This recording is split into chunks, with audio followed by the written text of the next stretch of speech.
د رمضان مبارک میاشت شوی وه. تېره جمعه باندې د تراویح متعلق څو خبرې درته بیان کړې وې. نن جمعه کې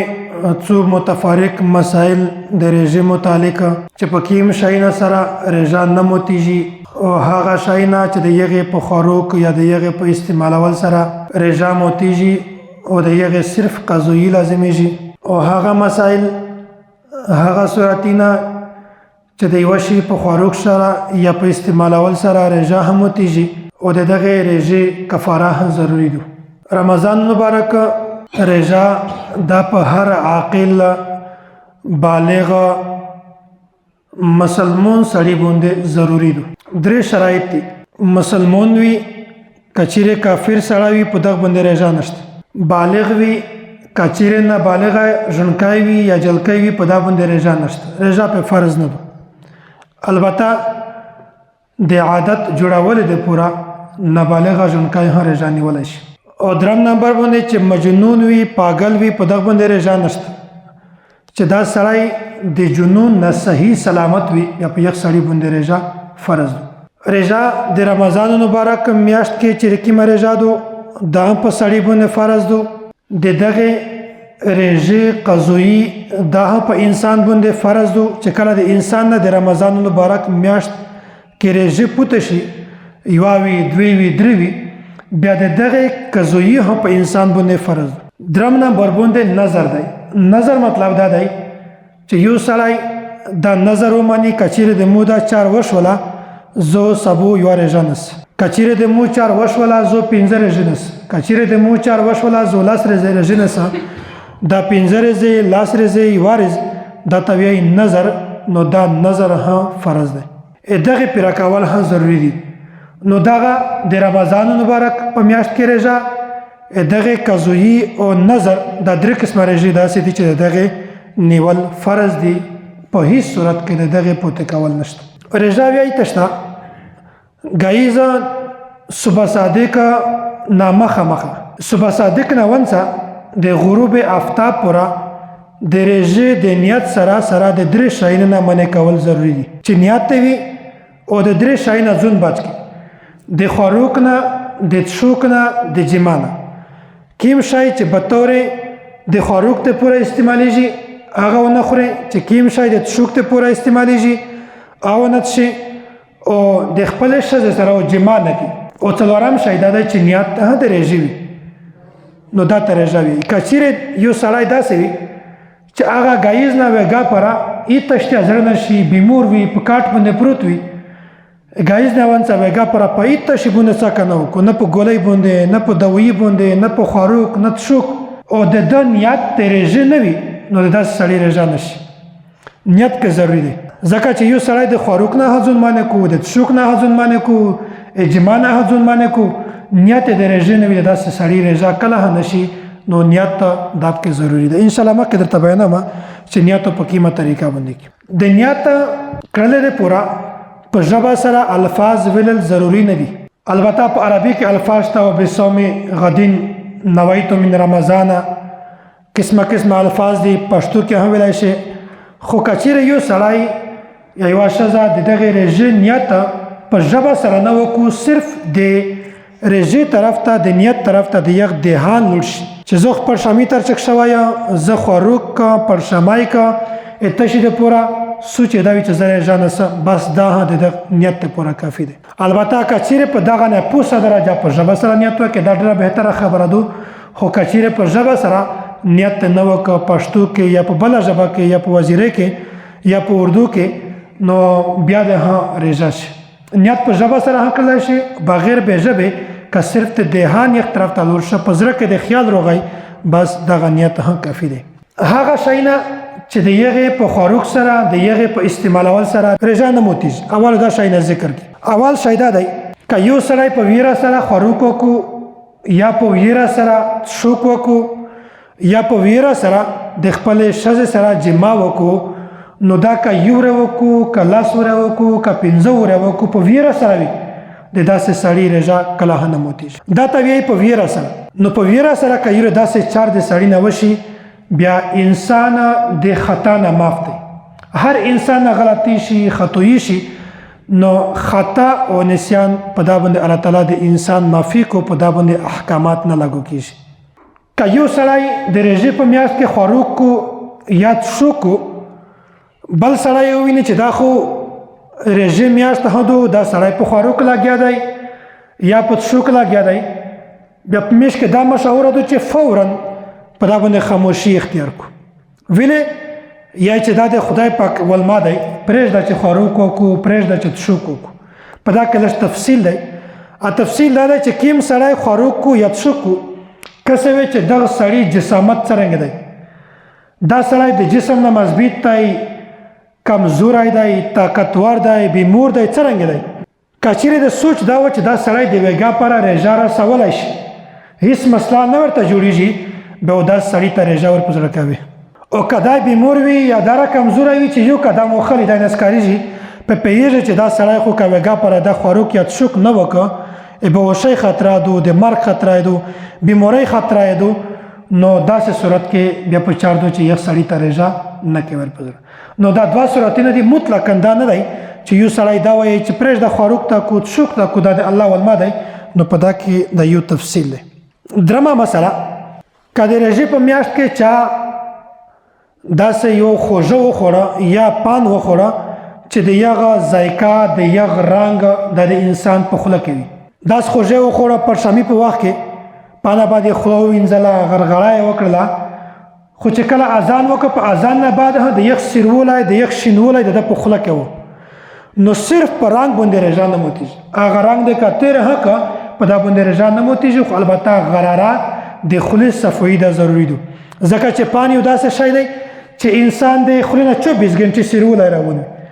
یا داسې خوږه وي چې سړی وخوري تقریبا د څه وخت پوره سیرولی وي شینولی وي هغه رنګ وي نو د رنګ په وجه باندې روژه نه ماتېږي البته د خولې صفایي ضروري ده څلورمه مسله دا ده چې د روژې په میاشت کې که د چا خوله وینې شوله په خوله کې دونې وي یا یو غوښ وینې شه بیا وی کسې چې دغه وینه په لیاړې نه زیاتای دو که کمه ده که چیرې وینه کمه وي لیاړې زیاتای وي بیا وی کسې چې د دغې وینې خوند په خوله کې شته او که نه که چیرې وینه کمه وي او د یغې خوند هم په خوله کې نه وي نو په داسې صورت کې د یغې په تیرول باندې روژه نه ماتېږي او که چیرې وینه داسې وي چې هغه زیاتای وي او لیاړې کمې وي په داسې صورت کې که په خوله کې د یغې وینې خوند وي او که خوند یې نه وي په دوه سره صورتونه کې په دا باندې روژه ماتېږي دا ته وکسئ چې اکثر غالب ته شی دی که غالبه وینه وي روژه ماتېږي که غالبه لیاړه وي په دا باندې روژه نه ماتېږي نو که وینه کمه وي او لیاړه بیا غالبه دي خو خوند یې وي د یغې وینې نو په دغه صورت کې هم روژه ماتېږي او داسې د رمضان مبارک په میاشت کې د روژې په حالت کې په ژبه سره یو شی څکل دا مکروه عمل دی مکروه دا ته وایي چې یو سړی یوه خبره نه خوښوي الله او د الله رسول یې نه خوښوي دا ته بیشتوس په اصطلاح کې مکروه وایي روژه یې شي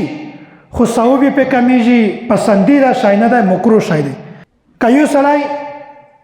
په ژبه سره یو شی وڅکي بیا هغه تیاکو نو دا مکروه عمل دی نه خوښ کړی شوی شی دی خو که یوه ښځه داسې وي چې هغه د هغې خاوند بدمزاجه وي سخته به وي همیشه غصه وي په کور کې معمولي شي باندې غصه کو بیا په داسې حالت کې د هغې ښځې دپاره که یو شی وڅکي یا ترکاري وڅکي یا چای وڅکي چې خوږ ده یا ترکاري وڅکي چې په ملګې دو که نه دو په داسې صورت کې د هغې دپاره گنجایش شته نو بهتره خبره دا ده چې اوله هم نن سبا د هغې ضرورت نشته ځکه چې کور کې داسې وړکي شته چې هغه په دا شیونه باندې پوهېږي که چیرې ضرورت و بیا د دغې استعمالولې گنجایش شته پنځمه مسله په خوله کې د خپل بچي دپاره یو شی پستول دا عمل نن سبا تقریبا مکروه یې بوله نن سبا سهولیات هم شته که ډېر کلک نه کلک شی وي د هغې د پستولې دپاره سهولیات شته اسباب مهیا دي چې په باندې ورته پوست کا بچی ته په خوله کې ورک خو که چیرې داسې علاقه وي چې په هغه کې د یوه کلک شي د پستولې اسباب نه وي چې بچی ته هغه شی ورکوي سوچ به وکړي چې دا شی زه څرنګه ورته پوست کا اسباب یې نه وي بیا په داسې صورت کې د ښځې دپاره د مور دپاره د خپل بچي د خوراک د پوره هغه شی په خوله کې پستولی شي د دغې گنجایش ته. خو که چیرې اسباب مهیا وي، نن سبا وسایل وي، بیا په داسې صورت کې پکار دو چې د داسې شی نه ځون بچ. شپږمه مسله دا ستو چې د مسواک په استعمالول باندې رژه نه ماتېږي. د میشتوس په علاقه کې خو صرف 2 قسمه مسواکونه استعمالیږي. پنجاب ته که لوړ شي دا کیکر هم استعمالوي، بیره هم استعمالوي، چې چیرې ونه میندا کو د خوله کې وایي نو دا ته مسواک نه وي. مسواک که تازه وي، که وچ وي، که د یغې تریخولی په خوله کې روشي، که نشي رو، که هر قسم وي، په دا باندې رژه نه مکروه کېږي. متول خو لرې خبره ده، په دا باندې رژه مکروه کېږي هم. دا مسنون عمل دی د رسول الله صلی الله علیه وسلم سنت دی، په دا کې په لمونځه کې هم ډېر زیات فضیلت ورولي. نو مسواک استعمالوئ په رژه کې هم، او د رژې نه بغیر که دا وچ وي او که لیمد وي، تریخولی وي، نه وي، که هر قسم وي، نو په دا باندې رژه نه ماتېږي. دا څو مسایل داسې وي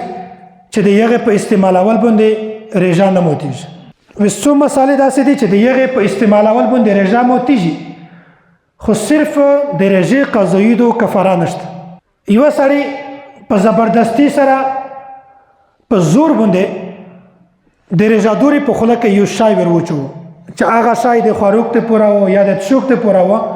ملګری دی وي یا بهر ته بل څوک درته وایي چې رژه مو ته که ته ورته چې نه مو ته وه، په زور یې ونیولی یې بې خوله ته درتیا کړلی، په زور یې ونیولی د مالۍ خوشانه یې خوله ته درتیا کړه، په داسې صورت کې رژه ماتېږي، قضایي دو کفاره نشته. ځکه چې په دا کې خپل اختیار نه دی، مجبور یې، نو مجبورۍ د وجې نه احکامات اسانېږي. دومه مسله دا ده چې رژه درته یوده نه وه او تو غرغره کړله، خوله ته د یبه اچولې، بغیر به ارادې نه د هغه یبه ستینې ته لوړلې. ستینې ته خو د یبه تېرې شولې، ودې څښلې، خو اراده دې نه وه دې څښلې، تو خو صرف غرغره کړله،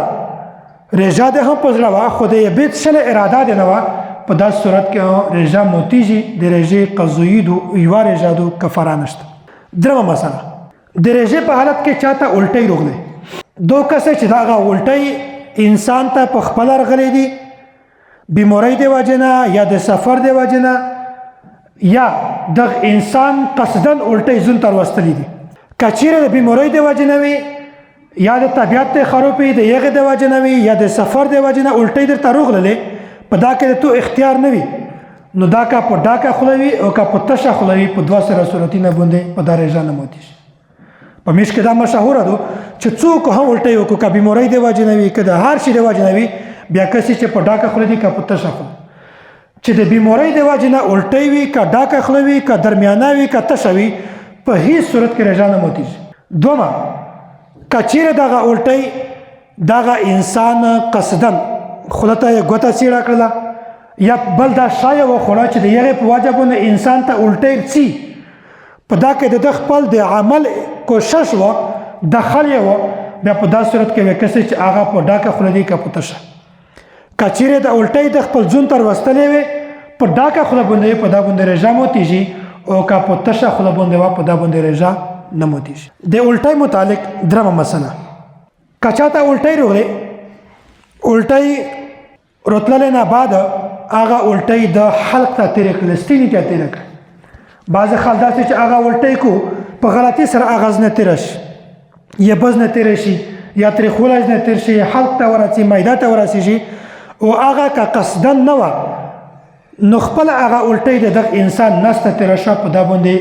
صرف د رژې قضایي شته، کفاره نشته. دا په یک صورت کې چې کله هغه الټۍ خپله تېره شي،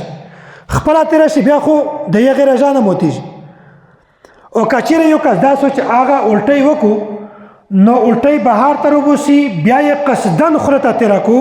نو په داسې صورت کې د رژې قضایي شته، کفاره نشته. وجه څه دی؟ وجه دا شی دی چې الټۍ دا د خوراک ول شی نه دی، یا د څښاک ول شی نه دی، نو هغه شی نه چې د خوراک یا د څښاک ول شی نه دی، د یغې په استعمالول باندې صرف د رژې قضایي دو کفاره نشته. نو که چیرې الټۍ د خولې نه بهر ته وایستله، بیا یې تېره کړله، په داسې صورت کې د رژې قضایي شته، کفاره نشته. یو انسان دی ګایز پرشامي باندې دغه غوښه وخوړله، یا د دغه په غوښینه کې غور دی، چې هغه مړی پکې باندې کېږي غوښه پکې باندې کېږي نو داسې سړي دی پوره که چیرې رژا نیول نه بعد هغه په غوښ کې یو شی باندې و که د ژبې په مدد سره رویست ژبه ورته وړام کړله هغه شی یې رویست بیا هغه خوری کسې د غوښې ول یا د مړی ول کسې وی چې دغه د چڼې په دونه نه وړي کېدو او که غټه که چیرې د چڼې په دونه نه دغه خوری وړي کوي بیا یې تیر که په دا باندې رژا نه ماتېږي او که چیرې هغه د غوښې خوری بهر ته رویست بیا یې خوله ته تیر که نو په دا صورت کې که هغه د چڼې د دونې برابر وي یا په آنه کم وي په دوه سره صورتونه باندې په دا رژا ماتېږي نو که چیرې په ژبه سره رویست د خولې نه بهر ته نه در ایستلی دننه و دا که د چڼې په دونې نه وړیکی وي په دا رژا نه ماتېږي که د چڼې د دونو غوندې برابر وي یا په آنه غټ وي بیا د ژبې په مدد سره رویست په دا رژا ماتېږي یا که د چڼې د دونې نه وړیکی وي د خولې نه بهر ته رویست بیا یې خوله ته که په دا دوه سره صورتونه باندې رژا ماتېږي د دغې صرف قضاییدو کفاره نشته او داسې که د چا خوله ته مچ ننوت یا میاسی ننوته یا داسې شی ننوته چې هغه د خوراک نه وي په دا باندې رژا نه ماتېږي او که یو سړی داسې وي چې مچ روانڅي خوله ته وچوي یا میاسی روانڅي خوله ته وچوي دا شی دا د خوراک نه دی قصدن یې وخوړه په دا صورت کې رژا ماتېږي قضایي شته کفاره نشته یوه رژا ده پې شپېته رژې نشته او داسې که یو سړی داسې وي چې هغه خوشبويي محسوسوي د رژې په حالت کې په دا رژا نه ماتېږي که یو سړی خپل ځون ته لوبان یا عود یا داسې چې کوم عطر وي چې د یغې لیګی وي په سکروټه باندې کښېږدي د یغې لیګی وي هغه که لرې در خیش وي د یغې خوشبويي محسوسوي په دا خو یې سر نه لویږي که چیرې د هغه مخ ته درته کښېیاست هغه لیګی دی په پېزه ننوته په داسې صورت کې د رژا ماتېږي د رژې قضاییدو کفاره نشته نو د داسې خوشبويي نه بهتره ده چې سړی احتیاط وکړو داسې د رژې په حالت کې که چا یسپنه خوله ته کړله یا یې ګوله خوله ته کړله یا یې خوره خوله ته کړله یا د خجیرې اډیکه خوله ته کړه یا یې ډېره مولګه خوله ته کړه لږکې مولګه خو د خوراک دو ډېره مولګه د خوراک نه دو انسان یې نشي خوړی نو داسې شی چې هغه به طور خوراک یا به طور شوک نه استعمالیږي هغه انسان د رژې په حالت کې وخوړه یا یې وتیشه په داسې صورت کې صرف د رژې قضاییدو کفاره نشته د رژې په حالت کې که چا ټوت پیسټ استعمال کا یا منجن استعمال کا یا داسې کویله استعمال کړه چې هغه غوښینه پې صفا کېږي نو د دغې په استعمالول باندې رژا مکروه کېږي مطلب چې مکروه مطلب دا دی چې خدای پاک ته نه دو خوښ رسول الله صلی الله علیه وسلم ته نه دو خوښه په صوبه کې کمرڅي او که چیرې هغه د ټوت پیسټ ذرات حلق ته ننوتل یا دوایي حلق ته لوړله یا د هغه کویلې ول ذرات دا حلق ته لوړل په دا صورت کې رژا ماتېږي د رژې قضایي شته کفاره نشته نو د رژې په حالت کې ټوت پیسټ دا کله هم استعمالوئ او داسې د غوښې دوایي دا کله هم استعمالوئ بلکې صرف مسواک که تازه وي که وچ وي او که خواندې وي او که نه په هر صورت کې استعمالولی شئ په دا باندې رژا نه ماتېږي او نه مکروه کېږي درېم نمبر باندې هغه شی چې د هغې په استعمالول باندې قضایي هم شته کفاره هم شته قضایي وایي هته چې سړی یوه رژا ونیسي یوه رژا در خپوته شه یوه دې ونیوله ده ته یې قضا کفاره مطلب دا دی چې یوه رژا در خپوته شوله د دغه ورته موته د کړله قصدن دغه ورته کفاره کې کفارې مطلب چې یوه خو رژا نسي چې کومه در خپوته شوه شپېته نورې رژې نسي خو اول داس دی چې شپېته مسکینونو ته مړۍ ورکوي که چیرې د هغې مړۍ توفیق دی نه و استعداد دی نه و طاقت دی نه و یا په داسې صورت کې شپېته رژې مسلسل بغیر بې هغې نه نیول ضروري دي که چیرې د کفارې په میانځ کې یو سړی دی بیمور شو تبه ورته ولګېده یا کرونا ورته ولګېده یا دومره سخت بیمور شو چې رژا نشي نیولی دغه سړي د کفارې 20 رژې نیولې دي 30 نیولې دي 50 نیولې دي یوه کمه 80 نیولې دي سړی بیمور شه بیمارۍ په وجه ټوله کفاره ختم شو دا سړی بیا د 1 نه رژې نیسي نو په کفاره کې که سړی بیمور شي که د عذر د وجې نه پرېږدي که بغیر د عذر نه پرېږدي دغه سړي کفاره ختم شوله دوباره بیا د سر نه کفاره نسی ډېر سخت مشکله چار دی او که چیرې ښځه داس وه خو مکمله کفاره نشي نیولی په میانځ کې بیماري ورته رسي نو چې کله 15 ورځې ونسي یا 15 ونسي بیماري ورته راشي د بیمارۍ په وجه باندې کفاره نه ختم کیږي بیمارۍ نه مراد د ښځې ماهانه ماهواري چې کومه ده د هغې په وجه کفاره نه ختم کیږي بلکې چې کله بیماري ختم شي په انا بعد فورا روژې نیول شروع کړو بیا چې کوم ځای پورې تعداد رسېدلی دی په هغه نه مخته دا بیا شروع کړو په هغه باندې کفاره نه خروپېږي دوم شی هغه شی نه چې هغه به طور غذا استعمالیږي د خوړو کول شی دی مړی دو یا په میوه کې دی یا په ډرای فروټ کې یو شی دی هغه شی چې د خوراک ته پوره خلک خوري به طور غذا یې خوري یا هغه شی چې هغه به طور شوک خلک استعمالوي یې بدی هر قسمه شربات شو یا هغه شی چې خلک به طور دوا استعمالوي ګولۍ دي دوایي دو بوتل دی نو د دغه شی په استعمالول سره د سړي رژه هم وتیږي پابندي قضایي هشته کفاره هشته دا یو شپېته رژې نسی یو شپېته رژې نه که یوه رژه هم کمون چې د دغه انسان ټوله کفاره ختم شو نو هغه شی نه چې به طور غذا یا به طور دوا استعمالیږي نو هغه که چا د رژې په حالت کې وخور یا وتیش په داسې صورت کې د رژې قضایي هشته او کفاره هشته یا یو سړی دی یخ د رژې په حالت کې سترګې توره کړې یا داسې مسواک استعمال کړ یا د چا غیبات وکړه میشتو سروېدلي دي چې که د چا غیبات ته وکړو دا رژه د نشي د رژې ثواب نه درته میلاویږي رژه د موته شوله دغه دا مطلب نه چې رژه د موته شو البته ثواب نه درته میلاویږي رژه خو دې شي په ثواب کې د کمیر شي د اصلا شریعت کله کله یو مثال بیان کو د یغه مطلب حقیقت نه وي د یغه مطلب دا وي چې د ګناه د مرزي ته یغه عظمت بیانوي نو که یو سړی داسته چې رونجې ولګول په دا نه رژه موتیږي یا مسواک استعمال که په دا رژه نه موتیږي د چا غیبات یې وکړه په دا رژه نه موتیږي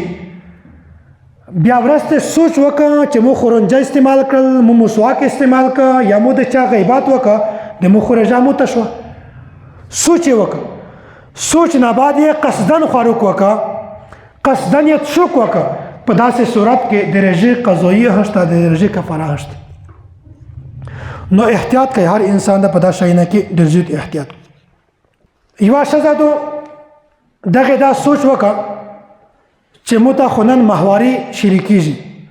او دغې رژه موته کړله رژه یې موته کړه خوراک یې وکړه څوک یې وکړه په دغه سوچ باندې چې د مو خو نن بیماري شروع کېږي یا موته بهوشي رسي یا داس مستادو یا داستو یا د مو نن بچای پیدا کېږي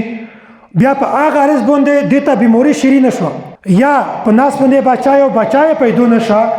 او دې په انا مخکې رژه موته کړې وه قصدن په داسې ښځه باندې د رژې قضایي هشته کفاره هشته او داسې د رژې په حالت کې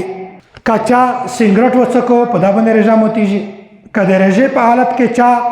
تماکي وچول په دا باندې رژه موتیږي